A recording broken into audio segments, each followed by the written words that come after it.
káàbọ̀ padà sórí ètò Miliki Express. Mo lérò pé gbádùn ara yín. Ṣé ẹ bá gbàgbé kí n tó lọ.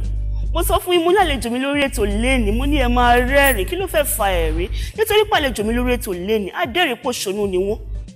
Gbogbo ẹ̀yin tẹ́ ẹ̀ ń ronú ẹ̀rọ kankan tí ó ń dà yín láàmú àbí ẹ̀ ń rò ẹ ṣáà bá mi jókòó ti program mi tèmi torí ẹ̀ rẹ́rìn aṣù yín. Orúkọ àlejò mi lórí ètò lẹ́ni ni Ọlárewájú Ìfakọ̀rẹ̀dé. Ẹ káàbọ̀ sórí ètò Miliki Express. Ẹ ń sùn ni? Hello? Ẹ gbà mí. Ẹ̀yin ará lékè ni mo sọ. Ẹ ń sùn lórí interview tẹ́ wá ṣe.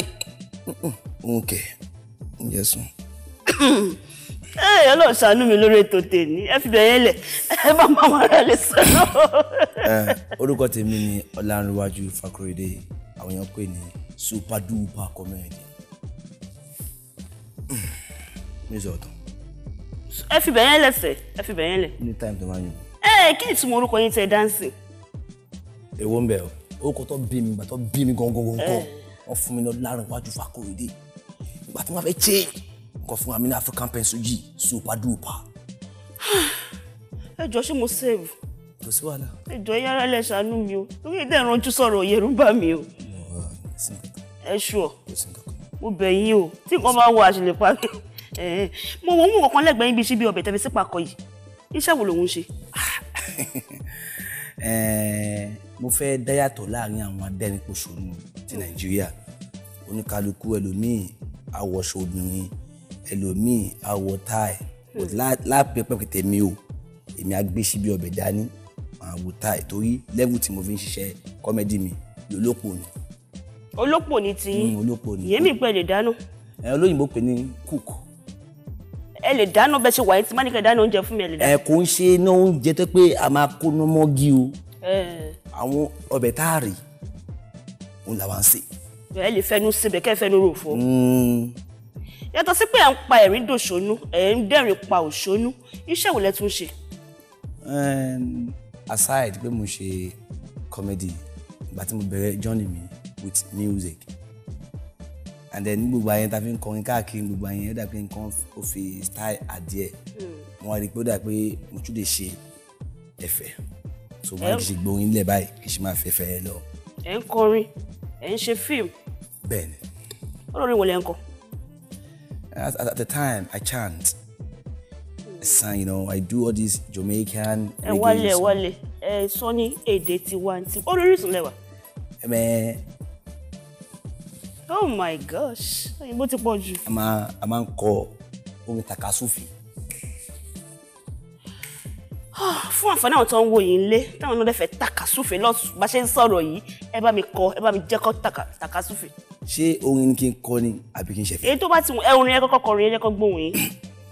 Oh no, me tell them say African pencil G, Orisun we dey are so yeah. Listen up, African pencil G, times of comedy. Hey, we give it up to them, they call me super duper. In case you don't know, sexy girl, Orisun we dey are. Miliki Express, don't touch that. You better keep on watching. Intellectual. Má ṣe o. Ọlọ́run títóbi rẹ ọmú yìí ọmú gbé ọ̀gá o. Oye ti gbọ́ Ọlọ́run ṣàṣọ mi ká parí ètò yìí lọ́tọ̀ láyọ̀ àtàlàáfíà. Tó ní bá ṣe ń wo yìí, bí mo ṣe ń wo yìí ẹ̀rù ń bà mí. Michael Goodbye. Ọmọ ìlú wo ni? Èkó ló bí mi sí. Ìlú yín gangan ìlú wo lẹ ti wá gangan? Ogun State. Ibo lógun? Ẹ máa há díẹ̀. Mọ́lé? Ìjẹ̀bú. Níbo ní Jẹ̀bú? Ìjẹ̀bú that according to what my dad said, Ìjẹ̀bú Mushin.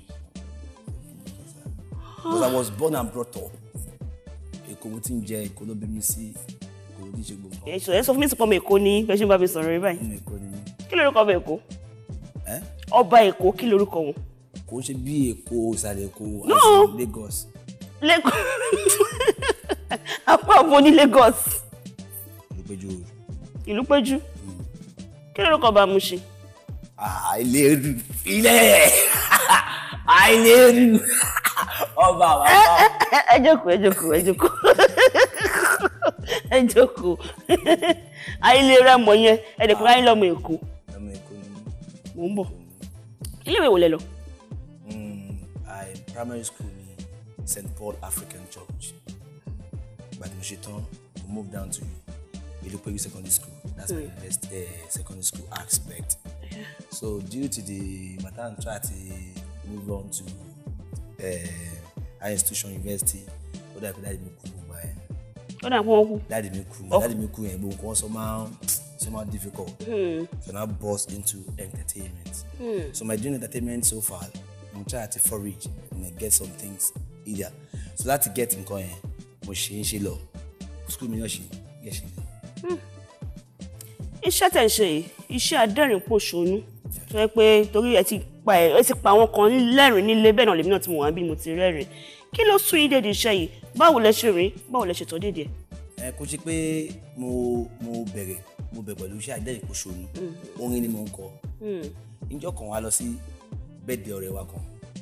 So MC tó pé ìjọ́ ẹ̀ gangan wọn ò rí. So àwọn ọ̀rẹ́ mi wá pè mí sẹ́yìn àgbò pé Ọlárìnwájú ṣé bí wọ́n máa ń kọrin wọ́n bá ṣe MC mo ní àṣẹ tó máa ń kọrin máa ń ṣe MC ni. So ìjọ́ tó wá tì mí sí ìjọ́ ẹ̀ nìyẹn o láti bí mo ti ń ṣe ọ̀rọ̀ sọ̀rọ̀ wọ́n dàgbé nínú ọ̀rọ̀ sọ̀rọ̀ mi yẹn dápá àwọn èèyàn ń rẹ́rìn-ín sí dàgbé kí ni dàgbé mo tún mọ kí ni ṣe láti bẹ̀ lọ mo bẹ̀rẹ̀ iṣẹ́ sọ̀rọ̀ níbi iṣẹ́ sọ̀rọ̀ náà mo tún lè discover pé mo lè ṣiṣẹ́ adẹ́rìn-pòṣónú.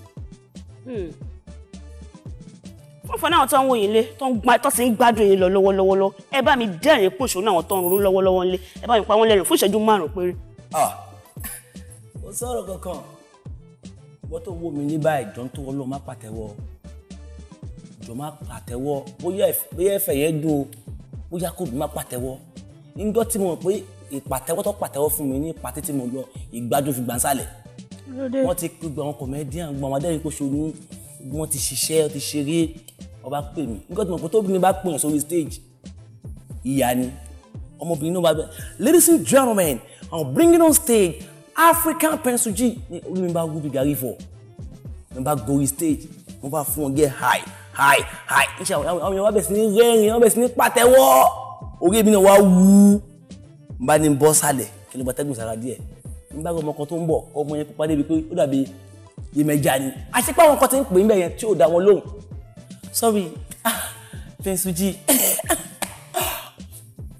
actually mo bá ní comedy ń gbọ́ orí mi náà ti wú mo ní kò sí wàhálà báwọn àwọn arábìnrin mọ́ èdè nìyẹn next thing báyìí wọn bá mi sọ̀rọ̀ wá káfáyà tàníyà wọn bá mi sọ̀rọ̀ arákùnrin ìyá tàníwọ́ the next thing báyìí tọ́kọ́ fún mi ní ìgbàjú kan pa fún 10 minutes.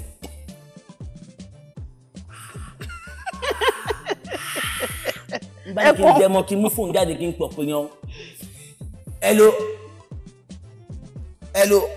Túnjí wọ́n ti kọ́ ìyá wọ́n pè yàn tó wá fún kejì báyìí mọ̀ pé mo lóògùn ìdílé tó wá fún ní ẹ̀kejì mú ìṣeré. Ẹ wá náà tọ̀tọ̀ ńlẹ̀. Ṣé tí mo sáńjọ́ tà ń sọ yìí ó ju power bike lọ eré burúkú tó pé mí ìtẹ́ dúró ọmọ tó pè mí gan mo tí mo sá ní láti gbà ẹ̀ mo ti sọ wípé ẹgbọ̀n tó wọlọ́ bóyá ẹ̀fẹ̀ mi dùn o bóyá ẹ̀fẹ̀ mi ò dùn ẹ má pàtẹ́wọ́ o ti ń pàtẹ́wọ́ ń lé o ti dájú pé ìgbájú mi bọ̀ ń ta má pàtẹ́wọ́ ẹgbọ̀n tó wọlọ́ bóyá ó dùn bóyá kó dùn ẹ má pàtẹ́wọ́.